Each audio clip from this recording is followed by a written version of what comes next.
The Department of Justice today announced the arrest of more than 2,300 suspected online child sex offenders during a 3-month nationwide operation conducted by the Internet Crimes Against Children Task Forces. The task forces identified 195 offenders who either produced child pornography, this is just sick stuff, folks, or committed child sex abuse, and 383 children who suffered recent, ongoing, or historical sex abuse or production of child pornography.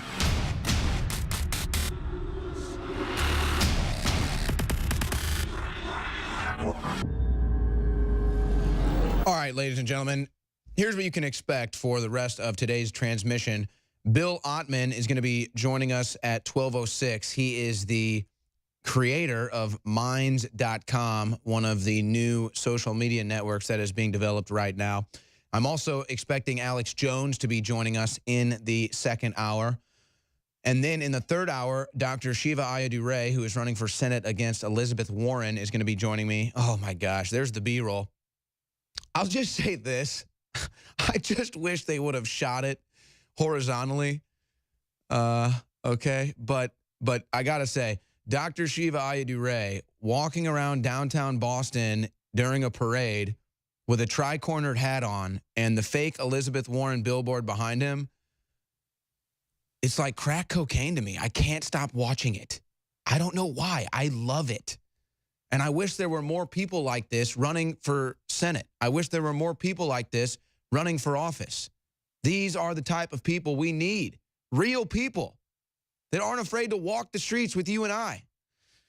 So that's what you can expect today. Now, in the first hour, I am going to really just pile drive through all of this news because there's actually just genuine news developments here domestically in America that are all important, and I'm going to break them all down starting right now. Over 2,300 online pedophiles busted in Operation Broken Heart. Now, this is quite an incredible story, and you do a little more research into this, and you kind of just, through reason, realize what's been happening in the last 2 years is that, and there was also something passed, I believe it was an executive order that basically lifted a lot of the ties or red tape that kept law enforcement from cracking down on all of the internet sex trafficking that they were finding. In fact, there was one case in New York where they busted, I believe it was a couple dozen, just tons of child pornography, but because the way they did it, getting it online, the court threw out the evidence and these guys were able to get off. No pun intended. So then you read this story, and here's just directly from the Department of Justice press release. The Department of Justice today announced the arrest of more than 2,300 suspected online child sex offenders during a 3-month nationwide operation conducted by the Internet Crimes Against Children Task Forces. Now, the ICAC was started in 1998, and they have, I believe, brought in almost 1 million people, but the numbers have surged in the last couple years, and specifically in the last 3 months. The task forces identified 195 offenders who either produced child pornography, this is just sick stuff, folks, or committed child sex abuse, and 383 children who suffered recent, ongoing, or historical sex abuse or production of child pornography. Really breaks your heart, and that's why this was called Operation Broken Heart. And, you know, I'll just tell you this. There's a lot more of these investigations going on. You're going to hear a lot more about, well, you won't hear too much about it, but you're going to see news stories here and there about more of these people being arrested, people producing child pornography. And here's the executive order. This came from last February. So this was less than a month into President Trump's first term. Presidential executive order on enforcing federal law with respect to transnational criminal organizations and preventing internet sex trafficking. This was the first step in taking the red tape off of law enforcement's hands. so that they could actually really crack down on this stuff. Now, you understand, given the Constitution, the Bill of Rights, how it is tough, and we're glad it's tough. You know, I'm glad it's tough for the government to have to use very, you could say, you know, salacious ways and kind of, you know, invasive ways of having to do these investigations. But I mean, come on. If you're not going to lift the ties on those restrictions to stop child sex trafficking, I mean, you got to wonder why we don't take advantage of such technologies. But that is going on now. And you're going to hear more about it. And you're going to hear more about it internationally. And you may even hear some stuff that goes right to some of the biggest names, period. We'll just leave it at that. You've heard of some of them. Dennis Hastert's. I can't remember. What was the big guy in England? Big guy in media. I can't remember his name. But point is, they all knew. It's like the same thing with Weinstein. They all knew. They made jokes. Jimmy Savile, thank you. I mean, I don't know. Seth Farland makes multiple jokes about Harvey Weinstein. 30 Rock makes, I mean, everybody's making jokes about Harvey Weinstein. Remember, Seth Farland also made a joke about a child being in Kevin Spacey's basement? That was just a joke on Family Guy, I'm just saying. But you're going to hear about more of this. There's the clip right there. Man, the crew is just on it today. Did you have the audio for this? Play the audio. I think that's just the clip. Yeah, there it is. Help! I've escaped from Kevin Spacey's basement. Help! Help! It's a naked kid. It's a naked kid running through the mall saying, "Help, I'm escaped from Kevin Spacey's basement." So there you go. Operation Broken Heart, 3 months, 2,300 plus arrest of pedophiles here in America. All right, moving on. Now this story is a big story. It went nationwide. This is just one headline of dozens, but I'll cover the story. This is from NBC News. Ohio's Supreme Court win, or after Ohio's Supreme Court win, voting rights advocates fear more purges. Now, let me explain something that is the truth about this story. So in Ohio, they had what they believed, they weren't sure exactly the number, but up to hundreds of thousands of potential dead people on the voter rolls. So you had a bunch of dead people on the voter rolls. Of course, we know what happens with this. Dead people end up voting magically. And so Ohio and other states have been trying to initiate this purge. They're calling it a purge, but anyone would do it. You're just updating your voter rolls to get people off the voter rolls that either aren't alive anymore, or in some cases, and this is why the voting rights activists are so upset, if you haven't voted in a long time, it wipes you from the rolls. Or if you've changed your address more than X amount of years and they can't locate you and they send whatever government documents or whatever to that place, or I guess they send you your voter, you have to re-register or something, and you don't, then they purge you from the polls. So then you got to go re-register, which is a pain in the ass, I understand. But the Supreme Court has decided they're well within the law to do this. It's already written into the Ohio Constitution that they have to do this. But think about this. When you do your research into this, you find out that all of these quote-unquote voting rights advocates and groups are all leftists. They're all run by Democrats and liberals. Why would they be freaking out about this? Why would they be freaking out about Ohio purging the voter rolls of dead voters and people who have moved their addresses? I wonder if they take advantage of that system. I wonder. Now, in the last segment, we covered Operation Broken Heart, a 3-month operation that arrested more than 2,300 child sexual predators. And we covered an executive order that Trump signed immediately upon becoming president that lifted a lot of the restrictions in dealing with these online criminals. That was step one.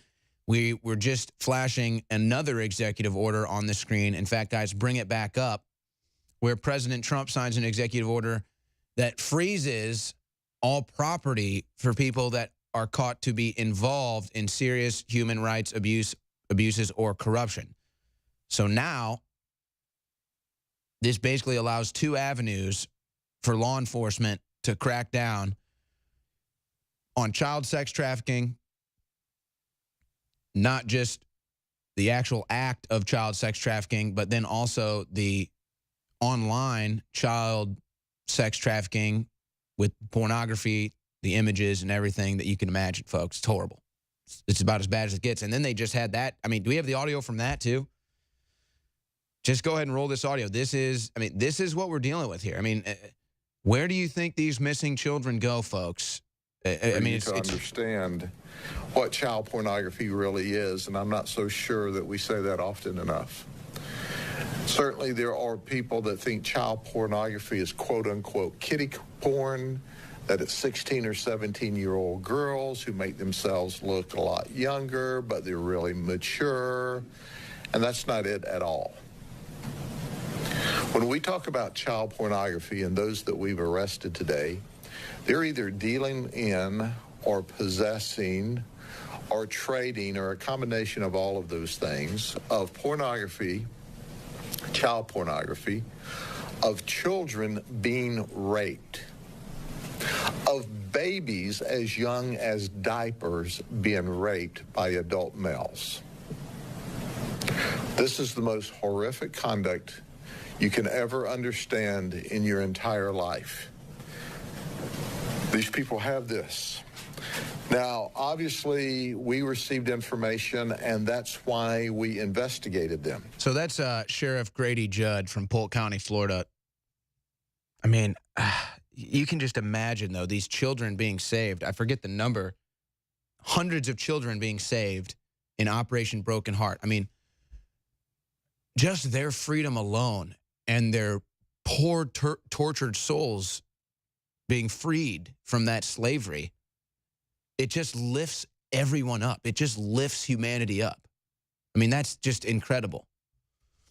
Now, this bunker, actually, after the investigation went down, there was no proof of any child sex trafficking have gone down there. But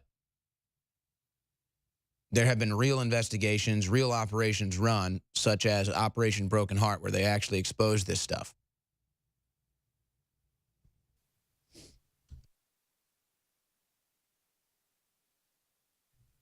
So it's just amazing to think that this stuff goes on, but it's even more amazing now that finally something's being done about it, and it needs to make national news. I mean, you don't hear about this. Did you see that Polk County sheriff on any television news? I mean, that is like,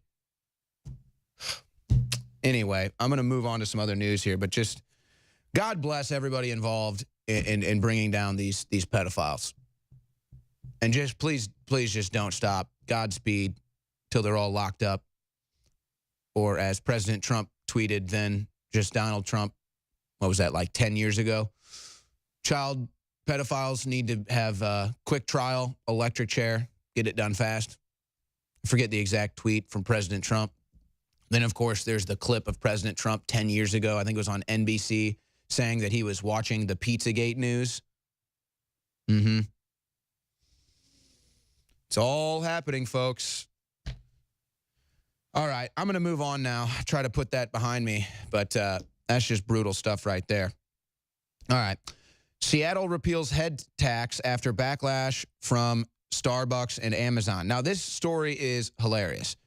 So you may have recalled Starbucks placing this new tax on big businesses so that they can get more money for the homeless, try to fight homelessness. You know, the same story. They were going to make a huge increase on the tax. It goes a 9-0 decision, on the Seattle City Council. Then Amazon and Starbucks get involved, two leftist national, international businesses, liberals at the head of them. They get involved. They're huge in Seattle. They threaten to leave Seattle if this tax comes through. City Council votes again, 7-2 to repeal it. Oops. I guess Amazon and Starbucks don't want to help the homeless. Huh. Interesting how that works.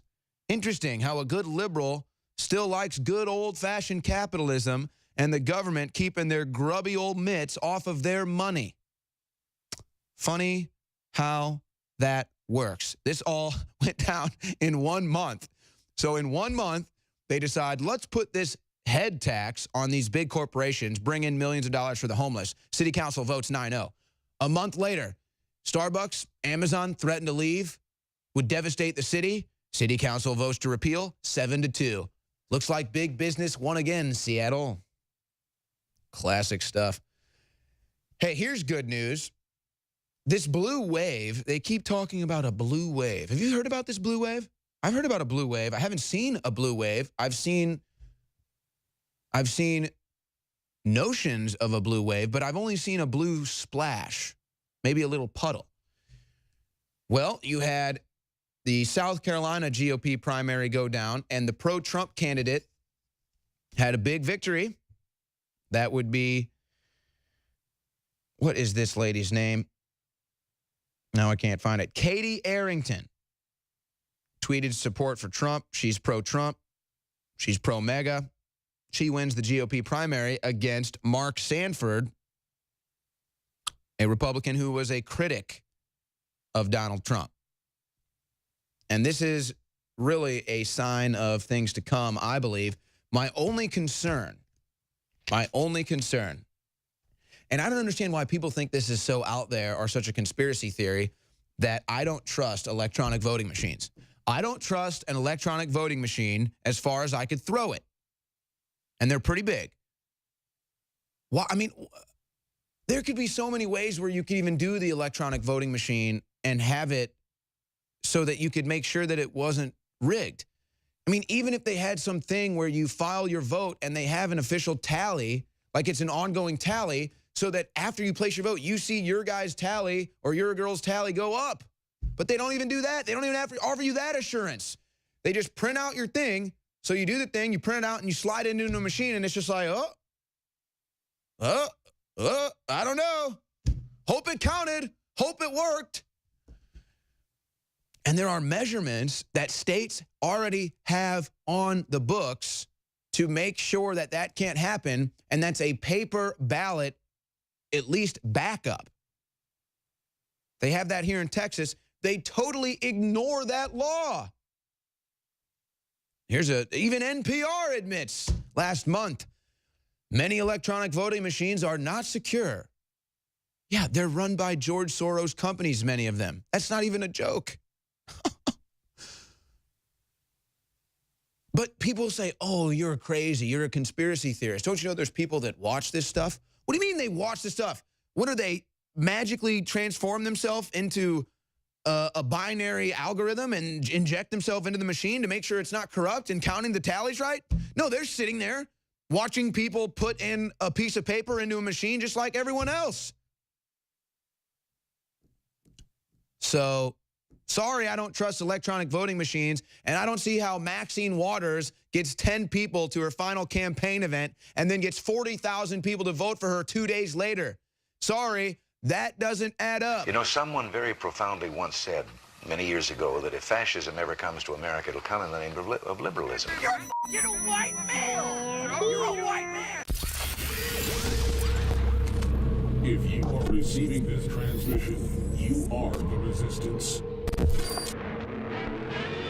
We can't extend this free shipping sale much longer with our best-selling items at InfoWarsStore.com. In fact, we can only run it a few more days. We're also running out of some of our best-selling items like our amazing nootropic, Rainforce. It's $19.95. Leading competitors are $60 and aren't even as good. It's a great deal normally at $39.95. Rainforce, you've never tried it. This is a great opportunity, $19.95. Also, Alpha Power is 50% off. If you don't know what it's done for me and so many others for stamina, focus, libido, it does so many things. X2, even though we're having trouble sourcing the deep earth crystals of the good halogen iodine, I am blowing out the stockpile of it we have, at least for another few days, at 50% off. And then after that, it's going to go back to full price until we secure more of it. InfoWarsLife.com, InfoWarsStore.com, or 888-253-3139. And thank you all for helping fund the second American global revolution.